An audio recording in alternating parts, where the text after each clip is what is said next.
Les toges et les mortiers sont une parade de perdants. Ma mère a dit cela la semaine avant que je traverse la scène de Stanford en tant que major de promotion en informatique. Pendant 5 ans. Elle avait discrètement vidé le fonds de confiance universitaire de ma grand-mère décédée.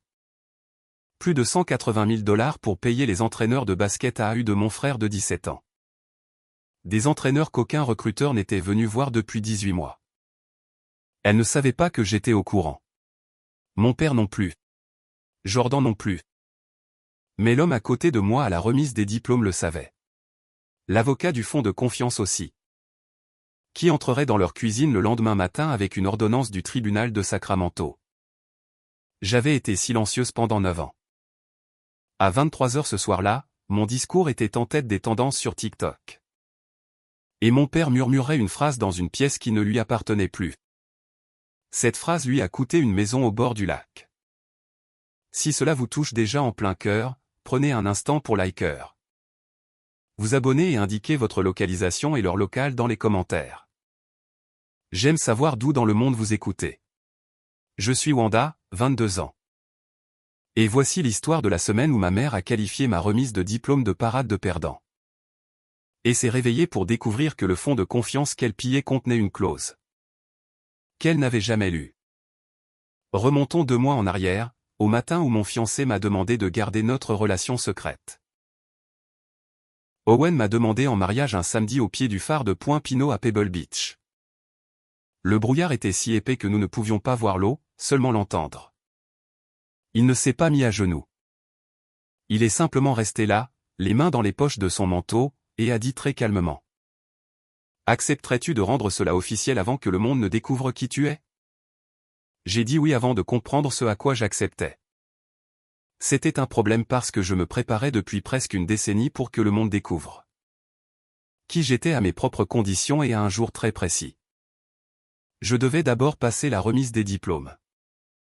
Je devais que la bouche de ma mère s'engage une fois de plus devant témoin dans la version de moi qu'elle avait construite dans sa tête. La fille silencieuse utile pour les corvées, prévisible pour la culpabilité. Invisible pour l'héritage. Cette version de moi devait exister publiquement jusqu'au moment où elle ne l'existerait plus. Owen comprenait. Il comprenait toujours, même quand je ne pouvais pas le dire. Il a dit, nous gardons cela secret pendant 2 mois. Ensuite, je m'assois au premier rang à Stanford. Ensuite, nous entrons dans leur cuisine. Je lui ai demandé s'il était sûr de vouloir entrer dans cette cuisine. Il a dit, je veux entrer dans cette cuisine depuis 6 ans. Je dois expliquer ce que j'entends par leur cuisine. J'ai grandi à Folsom, en Californie, le genre de banlieue où chaque 4e mardi, quelqu'un met une pancarte pour des essais d'équipe de voyage et fait semblant que l'enfant en question est le prochain LeBron. Mon père, et Rivenberg, possédait, je devrais dire possédait, une petite agence d'assurance dans un centre commercial sur Sunrise Boulevard. Ma mère Hélène était autrefois pom-pom girl au lycée de Folsom et n'avait jamais cessé de se comporter comme la plus jolie fille de la pièce. Mon frère Jordan a 5 ans de moins que moi. Du jour où Jordan a pu tenir un ballon de basket, il est devenu la religion de la famille. J'étais le banc d'église de la famille, l'endroit où on s'asseyait pour le regarder. Personne ne le disait à voix haute. Mais j'ai les preuves. Quand j'avais 12 ans. Ma mère a oublié mon anniversaire parce que Jordan avait sa première journée d'entraînement en clinique à l'installation de Roseville. J'étais assise dans la cuisine à 18 h avec une couronne en papier faite à l'école sur la tête. Et des raviolis surgelés dans une assiette, à attendre. La porte du garage s'est ouverte à 21 h. Ma mère est entrée, le visage rouge et souriante. Elle a regardé la couronne en papier et a dit, « Oh, ma chérie. Tu t'es bien amusée toute seule aujourd'hui ?» Puis elle a posé un maillot des Roseville Rams sur le comptoir, encore dans sa pochette plastique. Et a dit, « Regarde ce qu'ils ont pris à sa taille. » Je voulais m'assurer qu'il en restait assez dans sa taille. Avant de rentrer, j'ai enlevé la couronne en papier. Je l'ai mise à la poubelle. Elle ne m'a pas vu le faire. Elle était à l'évier en train de rincer l'étiquette du maillot. Quand j'avais 14 ans. Mon père a donné à Jordan une paire d'Air Jordan à 500 $ et a glissé une carte cadeau Starbucks de 15 $ sur la table du dîner vers moi. Il a dit, va t'acheter quelque chose. Tu aimes ce café chic. Je n'avais jamais acheté de café de ma vie. Je buvais de l'eau du robinet. J'étais celle qui économisait de l'argent pour le foyer. J'avais un petit carnet dans ma chambre où je suivais notre facture d'électricité par rapport au réglage du thermostat parce que j'avais découvert que si nous réglions la climatisation 2 degrés plus haut la nuit, nous économisions environ 30 $ par mois. Je l'avais présenté une fois à ma mère. Elle avait dit, c'est un joli petit passe-temps. Ma chérie. Tu devrais apprendre à faire les ongles à la place. Les gens te paient pour les ongles. Quand j'avais 13 ans. J'ai commencé à apprendre le Python toute seule sur un ordinateur portable donné dans la salle du fond de la bibliothèque publique de Folsom. Je devais m'inscrire pour un créneau des 1 heure. Si on l'utilisait plus longtemps, le bénévole au bureau tapait sur l'épaule et on devait partir. J'ai appris à écrire du code efficace parce que le code inefficace ne rentrait pas en 60 minutes. Le bibliothécaire qui gérait la salle du fond s'appelait Monsieur Adelman. Il avait pris sa retraite de l'enseignement de la chimie au lycée l'année précédente. Il avait remarqué que j'étais la seule enfant à venir 5 jours par semaine. Que je ne demandais jamais d'aide. Et que je rangeais toujours les lingettes pour clavier dans le bon tiroir quand j'avais fini. Vers le 2e mois, Monsieur Adelman a commencé à me laisser un petit carnet à spirale, étiqueté avec mon prénom sur un morceau de ruban adhésif. Le carnet se trouvait dans le 3e tiroir en bas au bureau de référence. Il n'en avait parlé à personne d'autre. À l'intérieur du carnet, il avait écrit de sa fine écriture au crayon des choses à lire quand l'heure se terminait. Il avait recopié à la main les noms de papiers et d'articles pour moi. Hopfield Kentucky. Je les lisais dans le bus en rentrant. Ma grand-mère, Adélaïde Marston, était la seule personne de ma famille à le remarquer. Chaque fois que je venais chez elle, elle mettait un verre de lait froid devant moi et demandait. « Que as-tu construit aujourd'hui ?»« Pas, comment va l'école ?»« Pas, comment va ta mère ?»« Que as-tu construit aujourd'hui ?» Elle avait 81 ans et elle posait la bonne question. Je lui disais ce que j'avais construit. Parfois c'était une petite chose. Une fonction qui prenait une liste et ne retournait que les nombres premiers. Parfois ce n'était rien, juste une boucle dont j'étais fier. Elle hochait la tête et me demandait de lui expliquer la logique. Elle avait été parajuriste pendant 40 ans et son cerveau était une grille claire. Elle pointait une étape de mon explication et disait, là. Cette partie. Tu as caché le travail dans cette partie. Sors-le. Elle avait toujours raison. Elle ne me flattait pas. Elle ne condescendait pas non plus. Elle me traitait comme une collègue. Et je n'avais jamais été traité comme une collègue auparavant dans ma vie. Dans sa cuisine, elle avait une petite plante de jade sur le rebord de la fenêtre. Chaque dimanche, elle époussetait les feuilles une par une avec une brosse douce. Elle disait que la plante avait appartenu à sa mère. Elle disait que la plante était plus vieille que ma mère. Elle disait, un jour, elle sera à toi. Je lui ai demandé si je devais l'arroser pour elle parfois. Elle a dit, non, ma chérie. Le jour où tu l'arroseras sera le jour où je ne serai plus là. Je l'ai arrosée pour la première fois le 9 novembre 2018. En novembre 2018, ma grand-mère a eu une attaque. L'hôpital m'a laissé m'asseoir à côté d'elle pendant 1 heure avant que ma mère n'arrive. Adélaïde m'a regardé avec un côté de la bouche qui fonctionnait et l'autre endormi. Et elle a dit la dernière chose qu'elle me dirait jamais. Elle a dit, ton fonds de confiance est à toi. Ne laisse pas ta mère y toucher. Si elle y touche. Appelle Esme. J'avais 15 ans. Je ne savais pas qui était Esme. Je ne savais pas ce qu'était un fonds de confiance. J'ai hoché la tête parce qu'elle avait besoin que je hoche la tête. Elle est morte le lendemain matin. À l'enterrement, mes parents ont passé toute la réception à chercher Jordan. Il s'était dirigé vers la table des beignets et était assis par terre à manger du sucre glace. Directement dans la boîte. Ma mère a dit, regardez-le. Il est si dévasté. Il avait 10 ans. Il mangeait un beignet. 2 mois plus tard, en janvier 2019. Ma mère a apporté une petite pile de papier sur le comptoir de la cuisine pendant que je mangeais des céréales. Elle a dit, ma chérie. Signe juste ici. C'est juste pour qu'on puisse libérer un peu de l'argent d'urgence de Graham pour la clinique de printemps de Jordan. J'ai signé où elle a indiqué. J'avais 15 ans. C'était 20 000 $. Je ne l'ai appris que presque 6 ans plus tard. J'avais 15 ans. Je savais seulement que ma grand-mère m'avait dit une dernière phrase. Je n'avais pas encore compris pourquoi elle avait dû la dire. Dans les mois entre l'enterrement de ma grand-mère et l'été suivant, j'ai changé. Pas bruyamment. J'ai simplement arrêté d'attendre quoi que ce soit. J'ai arrêté de demander des fournitures scolaires à ma mère. J'achetais mes propres cahiers de composition au magasin à $1 avec l'argent que je gagnais en déneigeant les allées des vieux voisins. J'ai arrêté de lire à la table à manger parce que mon père m'avait dit que lire me donnait l'air méchant. Je lisais dans la buanderie porte fermée. Le sèche-linge en marche me couvrait si quelqu'un appelait mon nom. L'été où j'ai eu 16 ans, mes parents ont envoyé Jordan à un showcase national à Atlanta. Le voyage a coûté juste moins de 30 000 $. Ma mère a dit aux voisins que c'était un événement avec des recruteurs. Ce n'était pas le cas. C'était un tournoi d'inscription. N'importe qui avec une carte de crédit et un fils de moins de 18 ans pouvait s'inscrire. Cet été-là, je suis resté seul à la maison pour la première fois de ma vie. J'avais la maison, la cuisine et l'ordinateur portable que mon père avait acheté à Jordan 2 ans plus tôt et ensuite oublié. Jordan ne l'utilisait que pour les jeux vidéo. Le clavier avait de la poussière de chéto entre chaque touche. Je l'ai nettoyé avec une lingette pour bébé et une épingle à cheveux. Cet été-là, j'ai participé au Finet Open Hackathon.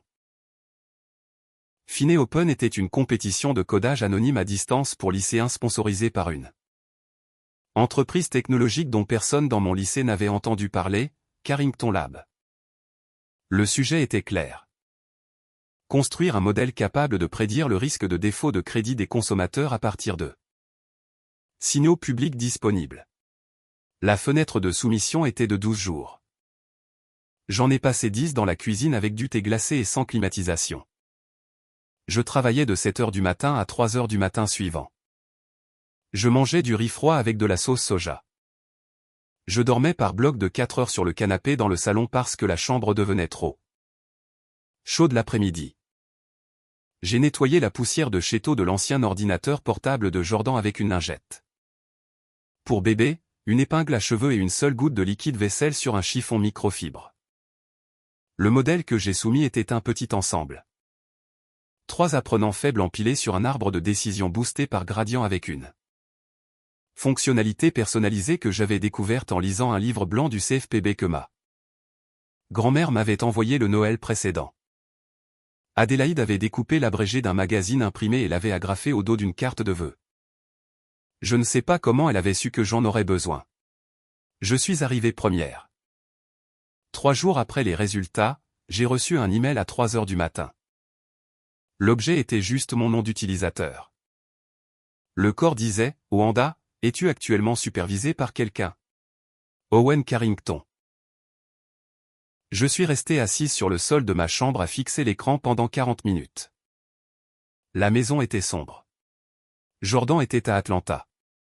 Mes parents étaient à Atlanta. Il n'y avait aucune supervision dans un sens significatif à aucun moment de mon éducation. Mais la question semblait encore chargée. J'ai répondu, non, je suis seul à la bibliothèque. J'ai 16 ans. Il a répondu 12 minutes plus tard. J'aimerais acheter ton modèle. Ensuite, j'aimerais te parler de ce qui vient après. Amène un adulte en qui tu as confiance au prochain. Appel. Il n'y avait aucun adulte dans ma vie en qui j'avais confiance. J'ai répondu. Je n'en ai pas, il a écrit. Je t'en trouverai un. Le lendemain matin. Une femme nommée Esme Lockidge est entrée dans le café à 2 pâtés de maison de la bibliothèque où on m'avait dit d'attendre. Elle était petite, aux cheveux gris dans un blazer marine. Elle a posé un dossier manie sur la table et a dit, ta grand-mère m'a laissé une note. La note disait que si un étranger t'offrait jamais quelque chose de plus grand que ta compréhension, tu devais d'abord me les amener. Bonjour, Wanda. J'attends de te rencontrer depuis 6 ans. J'ai presque pleuré. Je ne l'ai pas fait. À la place, je lui ai demandé depuis combien de temps elle connaissait ma grand-mère. Elle a dit. J'étais junior dans son cabinet en 1976. Elle m'a formé. Elle m'a tenu la porte ouverte quand personne d'autre ne le faisait. Quand elle a pris sa retraite. J'ai pris 2 de ses dossiers avec moi. Les documents de confiance qu'elle avait construits pour elle-même et les documents de confiance qu'elle a dit qu'elle aurait un jour besoin pour une petite fille. Elle me les a donnés 18 ans avant ta naissance. Je lui ai demandé comment elle savait qu'elle aurait une petite fille. Elle a dit qu'elle ne le savait pas. Elle les a construits quand même. Elle a dit que les femmes devaient planifier pour les personnes qu'elles n'avaient pas encore rencontrées parce que personne d'autre ne le ferait. Je l'ai écrit sur une serviette et l'ai mise dans mon portefeuille. J'ai encore la serviette. 3 appels Zoom plus tard, j'avais signé une lettre d'intention. Les termes étaient 18% d'actions dans Carrington Lab à l'introduction en bourse en échange de la propriété intellectuelle sous-jacente de mon modèle. Parce que j'étais mineur. Le transfert réel des actions était prévu pour mon 18e anniversaire en mai 2021. Esme était mon conseillère fiduciaire. Owen Carrington était ma contrepartie. Le contrat faisait 31 pages. Ma mère n'a rien vu. J'ai dit à mes parents que je travaillais sur un projet indépendant d'informatique AP. Ma mère a dit, c'est bien, ma chérie. Ne reste pas debout trop tard. Tu auras de l'acné. C'était la dernière phrase complète que ma mère m'a dite cet été-là. Faites une pause un instant. Si vos parents vous ont jamais dit que vos rêves comptaient moins que ceux de vos frères et sœurs. Si vous étiez l'enfant silencieux au fond de la photo de famille. Tapez, je vous vois, dans les commentaires. Je veux savoir combien d'entre nous étaient ceux qui ont appris à disparaître à leur propre table à manger. J'avais 18 ans le premier matin où j'ai marché sur le campus de Stanford et c'était le premier matin de ma vie où je pouvais respirer.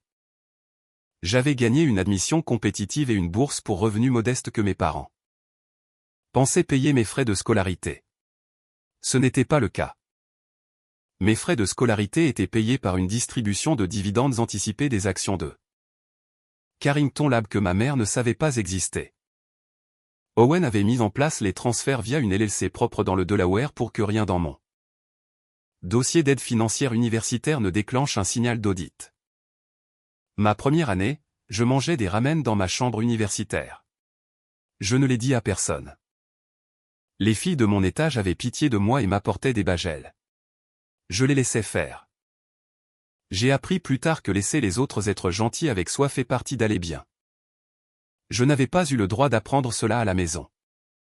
À la maison, la gentillesse avait été une transaction avec un reçu. Et le reçu venait toujours à échéance. Ma colocataire de première année était une fille de l'Idaho nommée Greer.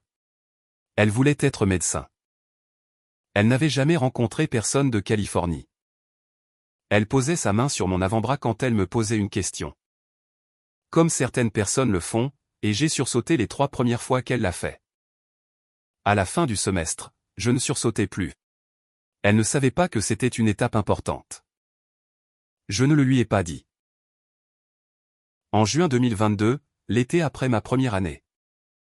J'ai signé mon contrat d'emploi complet avec Carrington Lab, directrice des algorithmes. À distance, $185 000 par an, plus des actions de performance. J'avais 19 ans.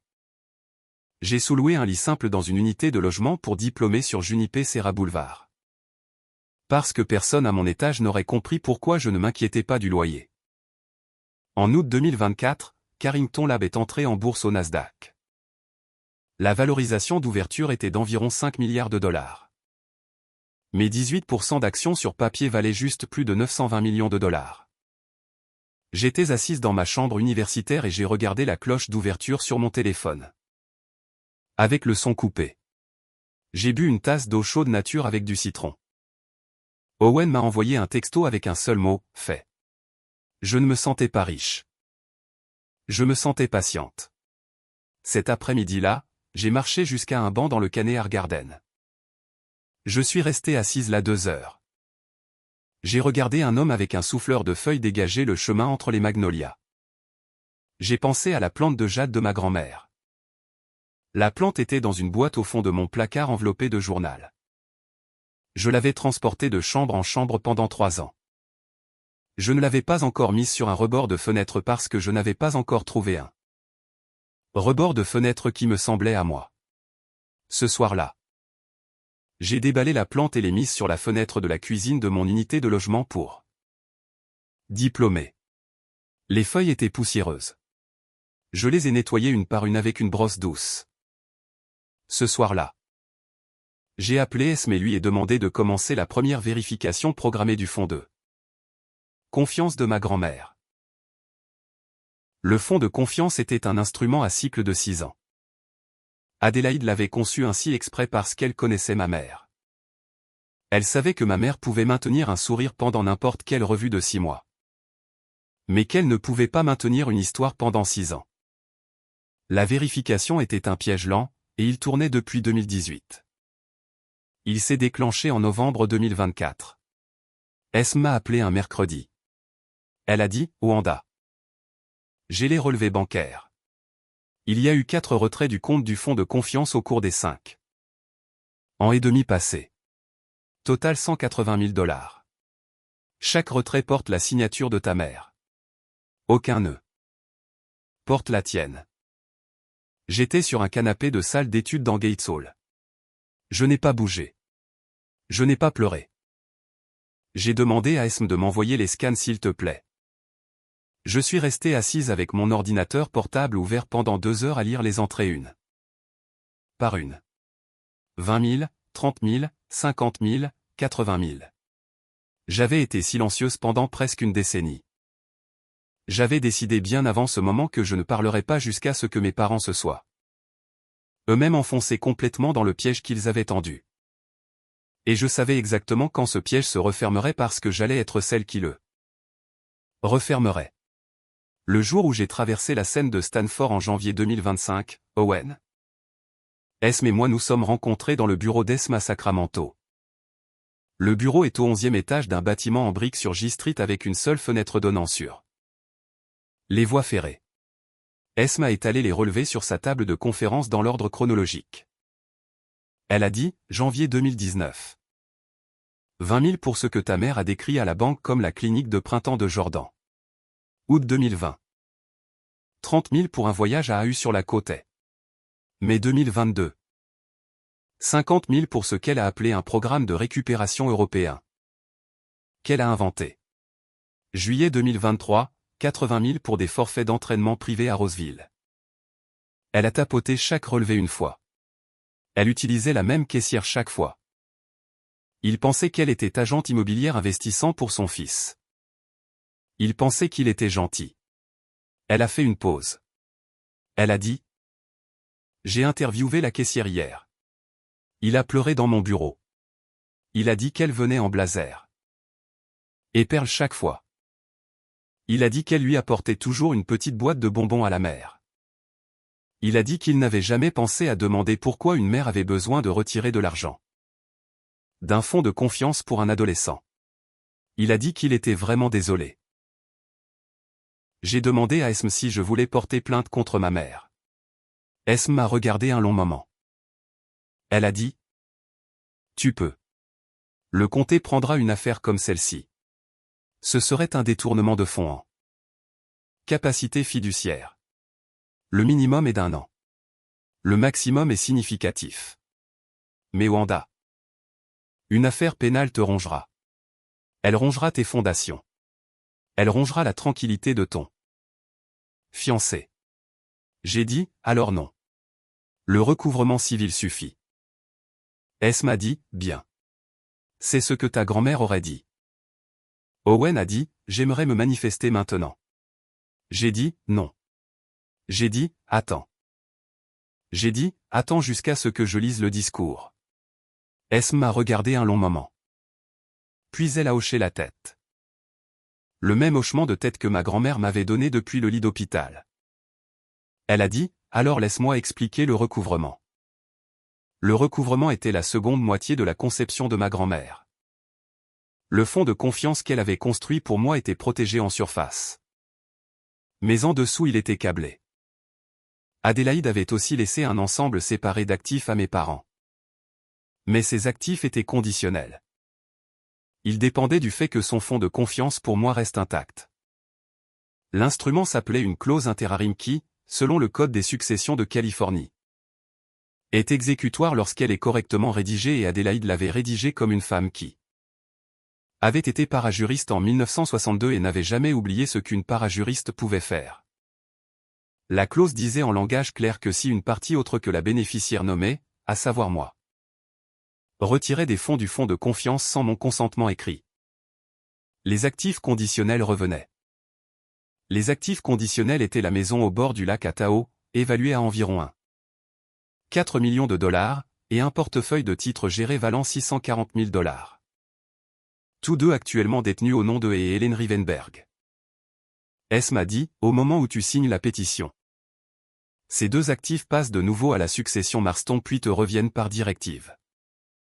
L'ordonnance peut être exécutée au tribunal supérieur de Californie en 48 heures. Je n'ai pas signé ce jour-là. J'ai vécu avec. Je suis rentré à Stanford et j'ai écrit mon discours. J'ai écrit le premier brouillon un mercredi soir. Je l'ai écrit sur un bloc-notes jaune avec un stylo noir parce que je voulais sentir la pression de la plume sur la page. Je l'ai réécrit le dimanche.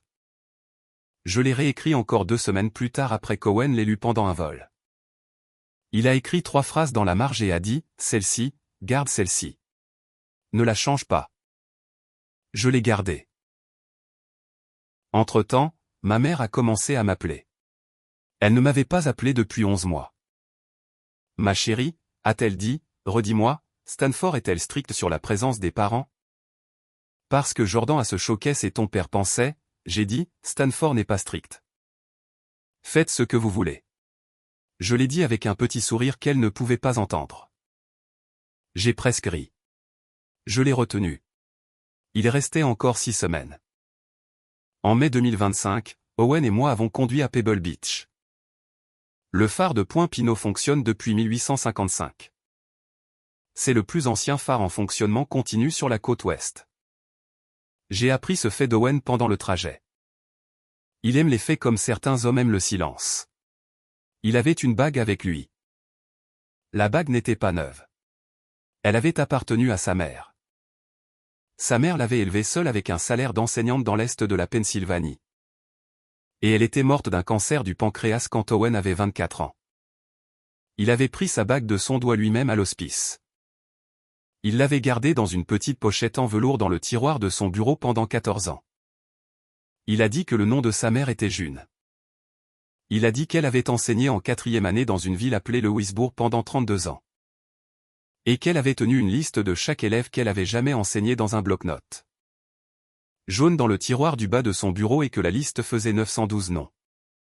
Il a dit qu'elle ne lui avait jamais rien demandé sauf qu'il soit gentil avec les personnes qui ne pourraient pas le rembourser. Il a dit que la seule fois où elle avait été en colère contre lui de toute sa vie était quand il avait 16 ans et qu'il avait dit à un camarade de classe que les vêtements du camarade sentaient bizarre. Elle l'avait puni pendant 2 semaines. Elle avait dit: tu ne seras jamais la raison pour laquelle un autre enfant pleure à cause de quelque chose qu'il ne peut pas arranger. Comprends-tu, Owen Carrington? Il a dit qu'il l'avait comprise. Il a dit qu'il avait passé chaque jour de sa vie adulte à essayer d'être un homme qu'elle aurait pu présenter à sa classe sans excuse. Il a dit qu'elle t'aurait aimé. Elle aurait aimé que tu manges des ramen dans une chambre universitaire à 900 millions. J'ai pleuré pour la première fois dans cette histoire. Une larme. Puis j'ai arrêté. J'ai dit, je veux garder un secret 2 mois de plus. Il a dit, je sais. Je t'attends depuis que tu as 16 ans. 2 mois, ce n'est rien. Nous nous sommes assis sur un banc au-dessus de l'eau et avons fait le plan. 3 étapes. Le discours de major de promotion avec l'annonce de la fondation. Owen visible dans la rangée VIP où la famille de tout nouveau président philanthropique s'assiérait. Naturellement.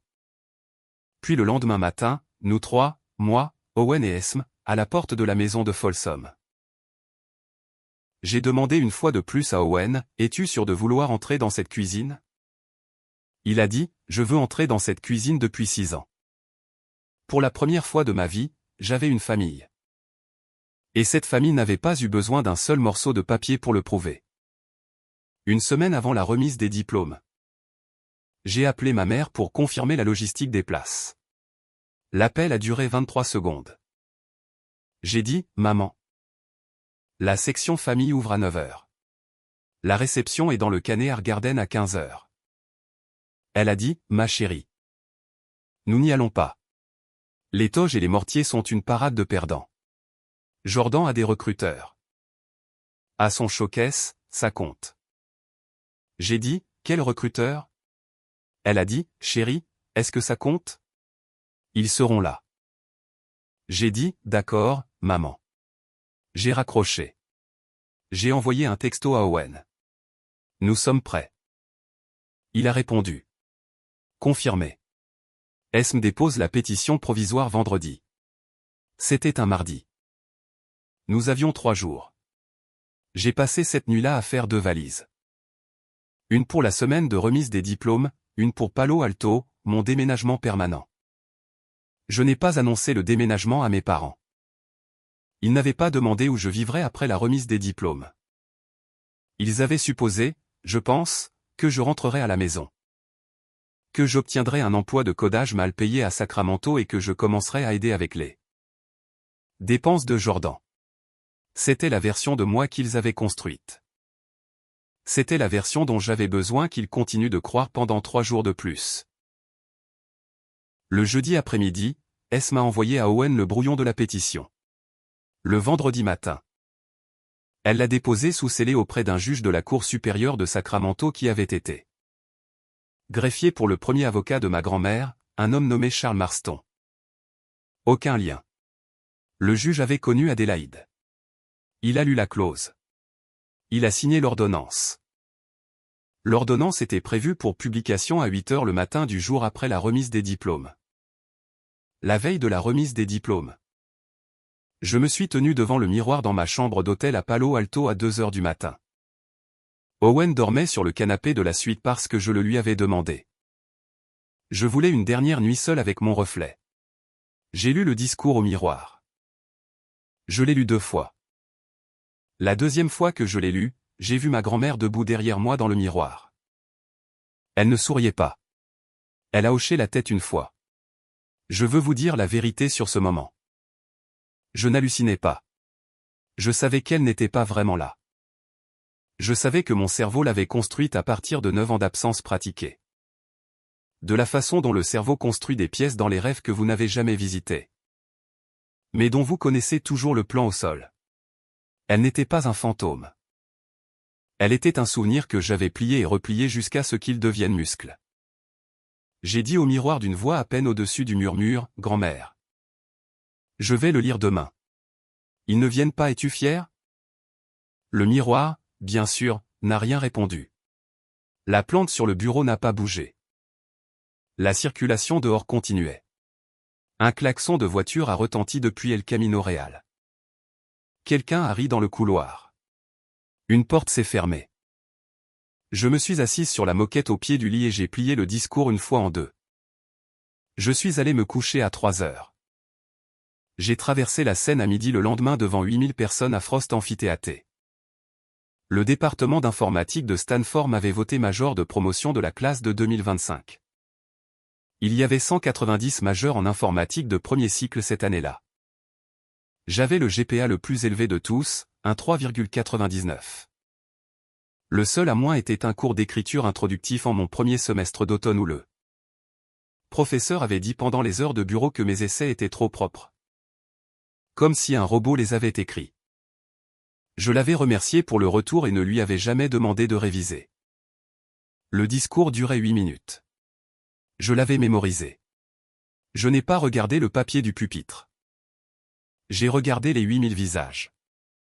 La première minute, j'ai adressé la parole à la classe, je les ai remerciés. J'ai dit, bonne chance. Standard.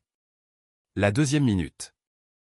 Je leur ai parlé d'une fille qui avait appris à coder dans la salle du fond de la bibliothèque publique de Folsom sur une minuterie des 1 heure. La troisième minute, je leur ai parlé de ma grand-mère. J'ai dit son nom, Adélaïde Marston. J'ai dit qu'elle avait été la seule personne dans mon enfance à me demander ce que j'avais construit. Ce jour-là.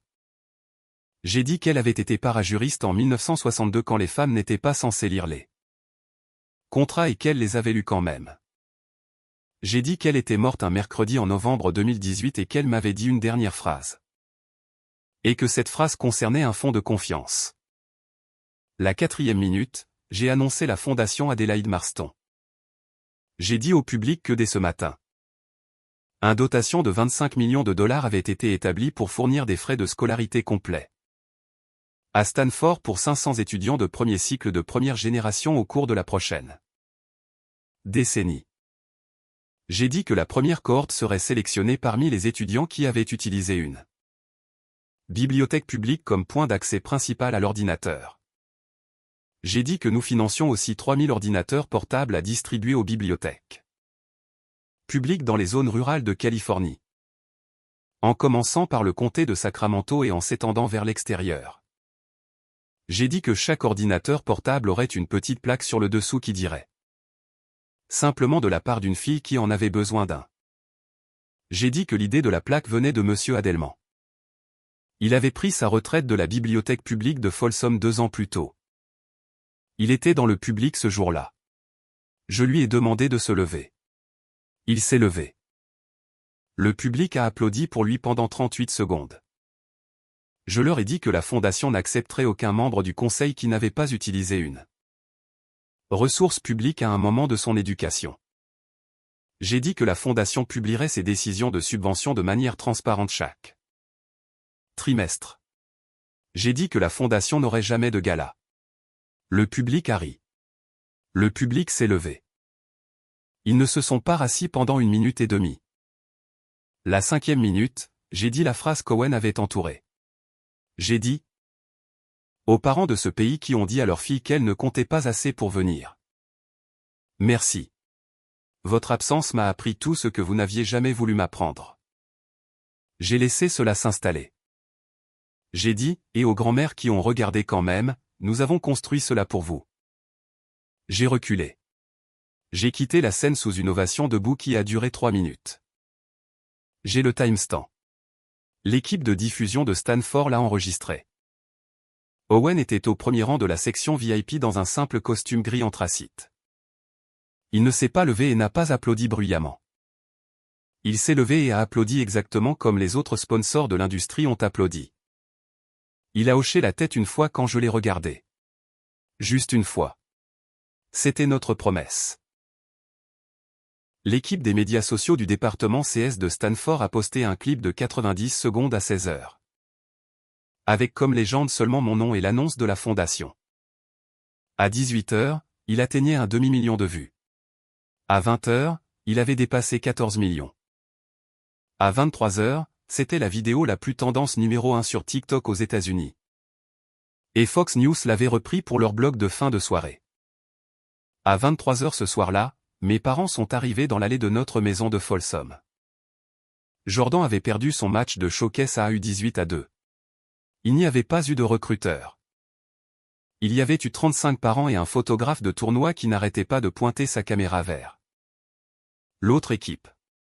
Mon père était sorti du gymnase avant le buzzer final. Ma mère était restée assez longtemps pour dire à l'entraîneur que l'arbitre avait été ridicule. Jordan était rentré à la maison sur la banquette arrière avec sa capuche relevée et son visage contre la fenêtre, regardant les centres commerciaux défiler. Il n'a pas regardé son téléphone pendant tout le trajet. Il avait 32 messages sur celui-ci. Il n'en avait ouvert aucun. Mon père était furieux. Ma mère était fatiguée. Jordan est monté directement à l'étage sans dire bonne nuit. Ma mère est entrée dans le salon et a allumé la télévision. Le présentateur de Fox News a lu. Major de promotion de Stanford annonce une fondation de 25 millions de dollars pour les étudiants de première génération. L'écran m'a montré. Ma mère a laissé tomber son sac. Elle a dit très doucement, c'est elle? Mon père est entré de la cuisine avec un verre d'eau. Il a levé les yeux. Il s'est arrêté de marcher. Il a dit, silence. Laisse-moi écouter. Le clip a coupé sur moi au pupitre. Puis il a coupé sur un plan large de la rangée VIP. Puis il a coupé sur un plan plus serré. Owen applaudissant une fois de manière professionnelle comme un sponsor de l'industrie. Mon père a posé le verre d'eau sur la table d'appoint sans regarder la table. Il l'a manqué. Le verre est tombé sur la moquette. Il ne l'a pas ramassé. Il a murmuré, attends, est-ce que c'est? Est-ce que c'est Carrington? Owen Carrington? Ma mère a dit, ça ne peut pas être. Beaucoup d'hommes ressemblent à ça. Mon père a dit, non. C'est Carrington. Je reconnaîtrais ce visage n'importe où. J'ai soumis une candidature à son fonds. Il y a 8 semaines. Ma mère a dit, quoi? Mon père a dit. Forbes a fait une couverture sur lui en mars. Je l'ai affiché dans la salle de pause de l'agence. Chaque agent de notre bureau a fixé ce visage pendant 2 mois. C'est Carrington. Ma mère s'est assise sur le bras du canapé. Elle n'a pas laissé son corps atterrir. Elle s'est juste abaissée jusqu'à sentir le bois. Mon père a continué plus pour lui-même que pour elle. J'ai postulé à froid. Je pensais peut-être, avec mon expérience en assurance, que je pourrais aider son bras de fondation à structurer quelque chose. La lettre de refus est revenue en 9 jours. J'ai supposé qu'ils en recevaient des centaines par semaine. Ma mère a dit, « Eh ». Mon père n'a pas répondu. Ma mère a dit, « Eh ». Pourquoi serait-elle à côté de lui? Il y a eu un silence. Ma mère a regardé l'écran. Puis mon père. Puis l'écran. Elle a dit, « Eh, pourquoi Wanda serait-elle assise à côté de lui ?» Mon père n'a pas répondu.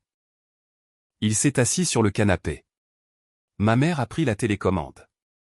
Elle a éteint la télévision. C'était trop tard. Leur téléphone avait commencé à s'allumer à 20 heures.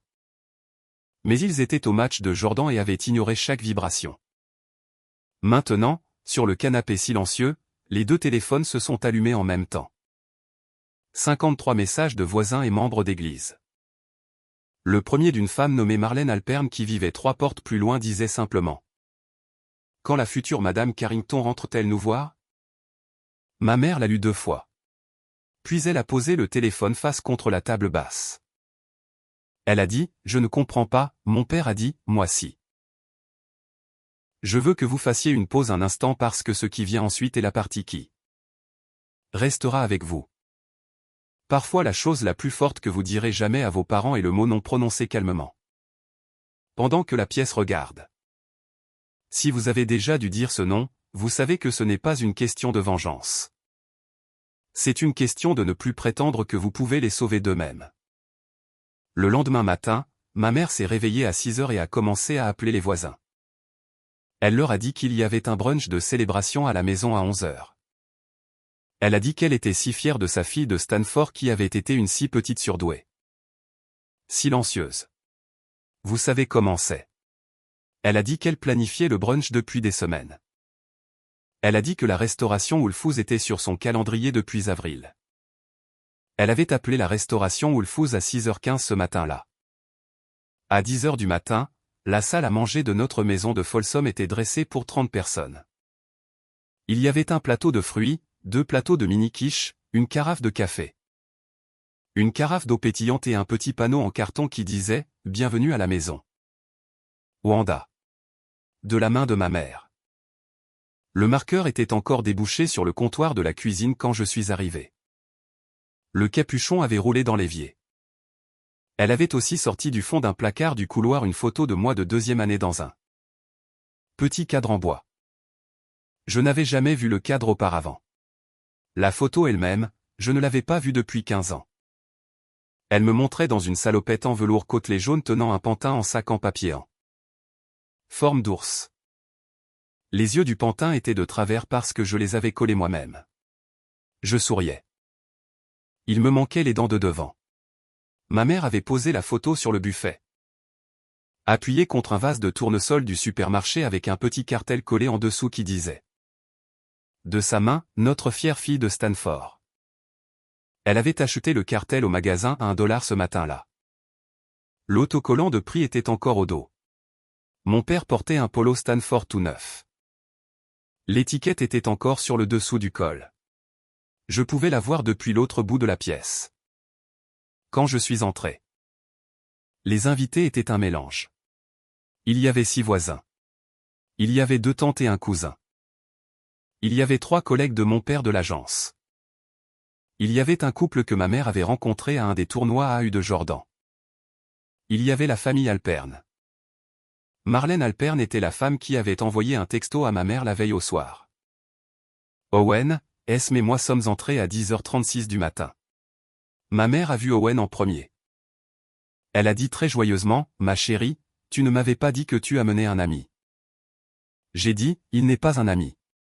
Voici Owen, mon fiancé, et voici Esme Lockridge, l'avocate du fonds de confiance de ma grand-mère. » La pièce est devenue silencieuse. Le plateau de fruits était au milieu de la table de la salle à manger comme un malentendu. La main de ma mère était encore sur le pichet de jus d'orange. Elle l'a lâché. Le pichet a glissé d'1 pouce et a heurté le bord du dessous de plat. La pulpe a moussé au bord. Mon père s'est levé du canapé dans la pièce d'à côté. Il a dit, « Wanda, nous allions juste préparer le petit déjeuner. » J'ai dit, « Esme a quelque chose à vous montrer d'abord. » Esme a posé doucement un étui en cuir noir sur la table de la salle à manger entre les quiches. Elle l'a ouvert. L'étui contenait 4 relevés bancaires, un petit haut-parleur portable. Le document du fonds de confiance avec la clause de recouvrement mise en évidence en rouge. Et une ordonnance tamponnée de la Cour supérieure de Sacramento émise à 8h ce matin-là. Esme a dit, « Monsieur et Madame Rivenberg. Je suis la fiduciaire successeur du fonds de confiance Adélaïde Marston. Je suis ici ce matin pour vous informer formellement que le fonds de confiance a été audité et que 4 retraits non autorisés totalisant $180 000 ont été identifiés. Chaque retrait porte la signature de Madame Rivenberg. Chacun a été fait sans le consentement écrit de la bénéficiaire, ma cliente Wanda Rivenberg. Selon les termes de la clause interarim exécutée par Adélaïde Marston en octobre 2018, les actifs conditionnels passant à Monsieur et Madame Rivenberg. À savoir la propriété au bord du lac dans le comté d'Eldorado et le portefeuille de titres gérés. Détenus chez Wells Fargo sont confisqués et reviennent à la succession Marston à compter de 8h. Heure du Pacifique aujourd'hui. Voici l'ordonnance du tribunal. Elle a fait glisser l'ordonnance du tribunal sur la table. Elle s'est arrêtée à côté du plateau de fruits. Ma mère l'a fixé du regard. Ma mère a dit, « Wanda, c'est une affaire de famille. » J'ai dit, « Maman, c'est une affaire bancaire. » Elle a dit, « Ce n'est pas juste. » Ce n'est pas juste, Wanda. Elle s'est tournée vers la pièce. Sa voix a monté. Elle a dit, « Je veux que tout le monde parte maintenant. » Marlène Alperne a pris son assiette de restauration et a retourné l'assiette pour que le muffin glisse de nouveau dans le panier. Elle a traversé la pièce et a posé une main sur mon bras. Elle a dit, « Wanda, ma chérie, j'attends ce matin depuis que tu avais 9 ans. L'été où ta mère t'a envoyé chez moi en tonnes pendant une vague de chaleur parce qu'elle avait oublié de laver tes vraies chaussures. Je t'ai acheté une paire de baskets en toile chez Pless avec ma propre carte de crédit et je lui ai dit que je les avais trouvées dans un bac de dons. Elle ne m'a jamais remercié. Je ne te l'ai jamais dit. J'aurais dû. » Elle a serré mon avant-bras une fois très doucement. Elle a dit, « Je suis désolée de ne l'avoir dit à personne. J'aurais dû appeler quelqu'un. J'étais une lâche. » Alors. Je ne serai pas une lâche ce matin. Puis elle s'est approchée de ma mère. Elle a posé l'assiette de restauration sur la table de la salle à manger. Elle a baissé les yeux vers ma mère assise par terre et a dit calmement, « Hélène, tu n'es plus la bienvenue chez moi. » Puis elle est partie. Mon père a pressé sa paume contre son polo Stanford, bas contre son estomac comme s'il avait mal. Il s'est assis sur une chaise de salle à manger. Il a dit très doucement, il y a 8 semaines. J'ai envoyé une lettre de motivation à Carrington Lab pour le bras de fondation d'Owen Carrington. Je n'ai pas eu d'entretien. Ils m'ont envoyé un nom poli. Je pensais que c'était juste. Un nom normal. Owen a dit que c'était un nom normal, monsieur. Nous n'avons pas relié le nom de famille pendant 2 jours. Au moment où nous l'avons fait, la décision avait déjà été signée par notre directrice des RH. Votre candidature a été examinée au mérite. Le mérite était insuffisant. Mon père n'a pas levé les yeux. Esma a appuyé sur play sur le petit haut-parleur portable. La voix de ma mère en est sortie. Petite mais reconnaissable. Enregistrée 18 mois plus tôt via la ligne d'appel client standard de la banque. La voix de ma mère a dit, c'est pour mon fils. Il a besoin des fonds. J'investis dans mon fils. Esma a appuyé sur stop. Ma mère s'est assise par terre. Esma dit doucement, il y a un deuxième enregistrement, Madame Rivenberg. D'octobre de l'année dernière. Il est plus court. Dedans, vous dites à la caissière que ma fille n'a pas besoin de cet argent. Elle a une bourse. Elle vit en chambre universitaire. Je ne le passerai pas maintenant. Je ne le passerai jamais. Il est dans le dossier. Vous pouvez lire la transcription à votre convenance. Ma mère a mis sa main sur sa bouche. Mon père a dit très calmement, pourquoi ne m'as-tu pas demandé, Hélène? Ma mère a dit, nous en avons parlé. Nous étions d'accord. Mon père a dit, nous avons parlé du premier, les 20 000. Tu m'as dit que tu les remettrais dans 6 mois. C'était le seul. Je ne savais pas. Je ne savais pas pour les 3 autres. La pièce était silencieuse. Mon père m'a regardé. Il a dit, Wanda. Je ne savais pas pour les 3 autres. Je veux que tu le saches. Cela ne change pas ce que je te dois. Mais je veux que tu le saches. J'ai dit, je sais, papa. Je savais. Je savais depuis des mois. Les signatures sur les 2e, 3e et 4e retraits étaient seulement celles de ma mère. Le premier retrait avait l'heure. 2 signatures, y compris la mienne. Falsifiées. L'analyste graphologue judiciaire qu'Esma m'avait engagé avait été très clair. Mon père avait été coupable du premier péché. Ma mère avait été coupable des 4. Jordan est entré du couloir. Il avait entendu son nom. Il était pieds nus en short de basket et ses cheveux étaient encore plats de l'oreiller. Il a dit, qu'est-ce qui se passe? J'ai dit, Jordan. Maman et papa ont pris de l'argent du fonds de confiance de Grammy pendant 5 ans pour payer tes entraîneurs de basket. Ils perdent la maison au bord du lac ce matin à cause de cela.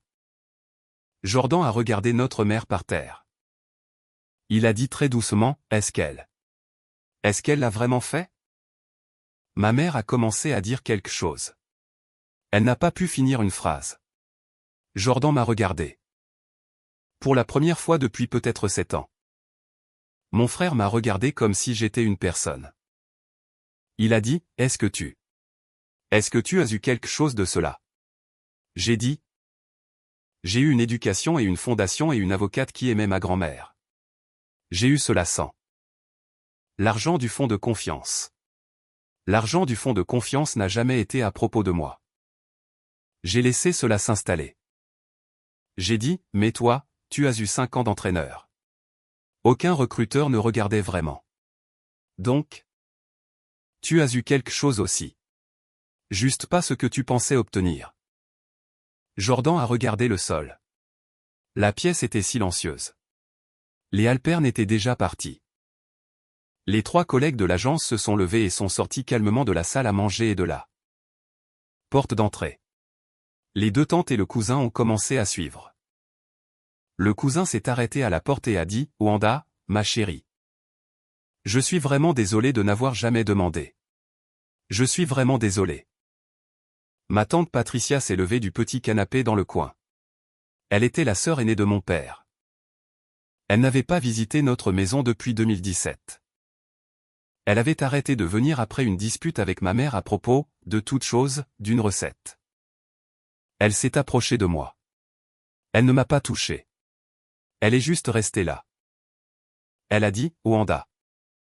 La dispute sur la recette en 2017 concernait un gâteau que ta grand-mère avait l'habitude de faire. Ta mère a dit que la recette était à elle maintenant. J'ai dit qu'elle était à Adélaïde. J'ai dit que ta grand-mère avait voulu que tu l'aies.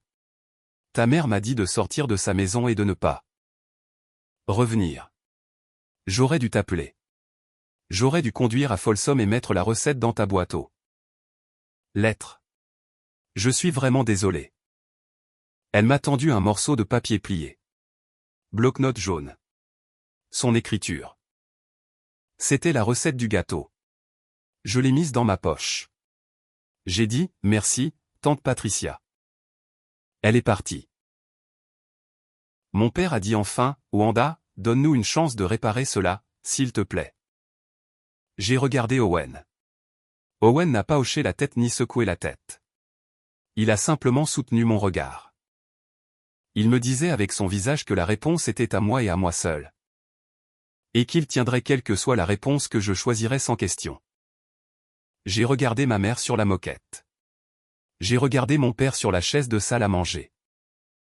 J'ai regardé le jus d'orange qui continuait à former une flaque autour du dessous de plat. J'ai dit non. Je l'ai dit une fois. Je l'ai dit calmement. Je l'ai dit sans élever la voix. Ma mère a commencé à pleurer. Mon père n'a plus dit un mot. J'ai dit, je vais quitter la maison maintenant. Je vais prendre Owen et Esme avec moi. L'ordonnance du tribunal est sur la table de la salle à manger. La banque vous appellera lundi matin. J'ai demandé à Esme de vous donner 90 jours pour quitter la maison au bord du lac. C'est plus de temps que vous ne m'en avez donné. J'ai marché jusqu'à la porte. Je me suis retourné. Il y avait une dernière chose que je voulais dire. Pas pour eux. Pour Jordan. J'ai dit, Jordan, si tu veux venir vivre avec moi et Owen à Palo Alto pour l'été. Tu peux. Je paierai les frais de scolarité du collège communautaire à partir de l'automne. Je ne paierai pas pour un entraîneur privé. Si tu acceptes ces conditions. L'offre tient jusqu'en août. Si tu ne les acceptes pas, l'offre expire. Jordan a dit très rapidement, j'accepte. J'ai dit, fais ta valise. Il est monté à l'étage. Je suis sorti avec Owen et Esme.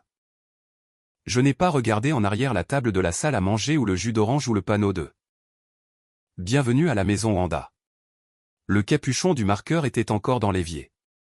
Esme a conduit. Owen s'est assis à l'arrière avec moi. Il a tenu ma main tout le chemin de Folsom à Sacramento. Où Esme nous a déposés au petit hôtel où nous avions séjourné la veille.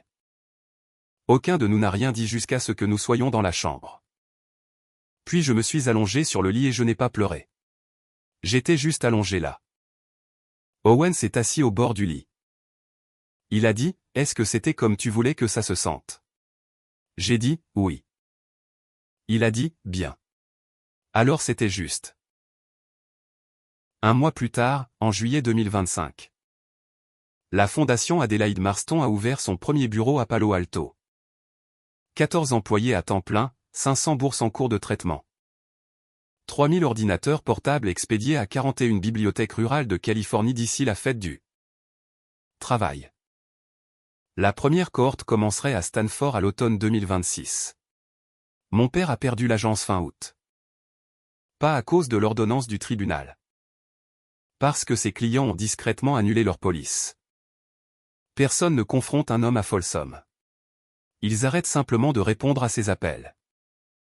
Il a pris un rôle d'agent junior dans une plus grande agence à Roseville. Il conduit une Honda maintenant. Ma mère a été désinvitée de 2 conseils communautaires. Elle a arrêté d'aller à l'église. Elle et mon père ont continué à vivre dans la maison de Folsom, qu'ils possèdent toujours. Mais ils ne se parlent pas beaucoup. Hélène a rejoint un studio de yoga de l'autre côté de la ville et y passe la plupart de ses journées, m'a-t-on dit. On me l'a dit parce que Jordan me le dit. Jordan a vécu avec Owen et moi à Palo Alto pendant l'été. Il est allé en thérapie 3 fois par semaine avec une femme nommée Dr Iris Voss, qui se spécialisait dans l'adolescence qui avait porté des attentes de taille adulte. Il m'a présenté des excuses à la 6e semaine d'une manière qui était réelle avec les mains tremblantes et les yeux sur le sol. Il a dit, je savais. Wanda. Je savais pour l'argent. Maman me l'a dit quand j'avais 15 ans. Elle a dit que c'était un cadeau de grand-mère. Elle a dit que tu avais accepté. Je n'ai pas demandé. Je savais que tu n'aurais jamais accepté. Je savais. Je l'ai laissé pleurer. Je ne l'ai pas interrompu. Je l'ai laissé prendre 3 minutes complètes pour dire ce qu'il avait besoin de dire. Puis j'ai dit, merci de me l'avoir dit. Nous allons travailler à partir d'ici, pas d'avant ici. Il a hoché la tête. Il s'est inscrit à Sierra College à Rocklin en septembre. Il joue au basket intramural là-bas. Il est, d'après tous les comptes, le plus heureux qu'il ait été depuis qu'il avait 11 ans. Il m'appelle chaque dimanche à 18 h. Nous avons un ordre fixe. Minimum 10 minutes, maximum 20. Il utilise toujours chaque minute. J'ai imposé une période de non-contact de 12 mois avec mes parents. Esme gère toute la correspondance avec eux. Ils ont écrit une lettre en octobre demandant une rencontre pour clarifier l'air. J'ai demandé à Esme d'envoyer un accusé de réception poli et de leur rappeler que la période de non-contact se terminerait en juin 2026 et que toute relation future serait lente, conditionnelle et à mes conditions. Owen et moi nous sommes mariés en décembre 2025 lors d'une petite cérémonie à la mission Carmel avec Esme comme témoin. Jordan m'a accompagné à l'hôtel. Owen et moi nous sommes mariés en décembre 2025 lors d'une petite cérémonie à la mission Carmel avec Esme comme témoin. Jordan m'a accompagné à l'hôtel. Greer, ma colocataire de première année, a volé depuis sa résidence médicale à Boisse pour être ma demoiselle d'honneur. Monsieur Adelman est venu aussi. Il s'est assis au 2e rang du côté de la mariée. Il était ce qui ressemblait le plus à une figure de grand-parent dans la pièce. Il y avait 19 invités. La réception s'est tenue dans un petit restaurant à Carmel by the Sea où Owen avait mangé le dîner. Le soir où sa mère est décédée. Il avait voulu marquer l'endroit. Nous avons mangé du flétan. Nous avons dansé sur une chanson. La chanson était Moon River. Monsieur Adelman a pleuré. 8 mois plus tard, en août 2026. La première cohorte des boursiers Adélaïde Marston s'est inscrite à Stanford. Il y en avait 83 dans la première classe. 12 avaient utilisé la bibliothèque publique de Folsom à un moment de leurs années de lycée. L'une d'elles était une fille d'une ville appelée Olivehurst. Elle m'a écrit une lettre manuscrite sur du papier de bloc-notes jaune. Je l'ai lue 2 fois. Hier soir, Owen et moi étions sur le balcon arrière de notre maison de Palo Alto. Les collines au-dessus de Stanford étaient sombres et l'air sentait l'eucalyptus. Il m'a demandé si j'avais des regrets. J'ai dit, un seul. J'aurais aimé que grand-mère ait vécu pour voir cela. J'ai fait le gâteau la semaine dernière. Celui que tante Patricia avait écrit sur le papier de bloc-notes jaune au brunch et précédent ma poche comme un cadeau qu'elle portait depuis 8 ans. C'était un simple gâteau au café à la crème sur avec du sucre brun et des noix et juste assez de cardamome pour vous faire penser que votre bouche avait tort. Je l'ai cuit un dimanche après-midi et l'ai apporté chaud au bureau de la fondation. Le personnel l'a mangé debout au comptoir de la kitchenette. L'une des nouvelles recrues, une jeune femme de Bakersfield qui avait été boursière Marston dans la cohorte inaugurale, m'a demandé d'où venait la recette. Je lui ai dit qu'elle l'avait écrite sur une serviette. Elle a dit qu'elle l'enseignerait à ses propres enfants un jour. Je lui ai dit qu'elle devrait. Je lui ai dit que la recette appartenait à quiconque en avait besoin. Maintenant, je pense que c'est ce qu'Adélaïde aurait voulu. Elle n'avait pas construit un fonds de confiance pour me rendre riche. Elle avait construit un fonds de confiance pour me rendre libre. La liberté était le point. La maison au bord du lac, le portefeuille, la fondation. Les ordinateurs portables dans 41 bibliothèques rurales. Tout cela découlait du simple fait qu'elle avait fait en sorte que personne ne puisse décider pour moi de la valeur de ma voix. Adélaïde avait vécu assez longtemps pour m'apprendre que le silence n'est pas le pardon. Le silence est la préparation. J'avais préparé pendant 9 ans. Quand j'ai enfin dit non à ma mère. Calmement debout dans la salle à manger de la maison où j'ai grandi. Je n'ai pas eu l'impression d'avoir gagné quelque chose. Je me suis senti légère. De la façon dont on se sent quand on enlève enfin un sac à dos qu'on ne savait pas porter depuis des années. Je suis Wanda Rivenberg. J'ai construit un modèle quand j'avais 16 ans, et j'ai attendu 6 ans pour l'utiliser. Ma grand-mère m'a une fois demandé ce que j'avais construit ce jour-là. Je pense qu'enfin je saurais quoi lui dire maintenant. J'ai construit une porte et je suis passé à travers et je l'ai fermée derrière moi.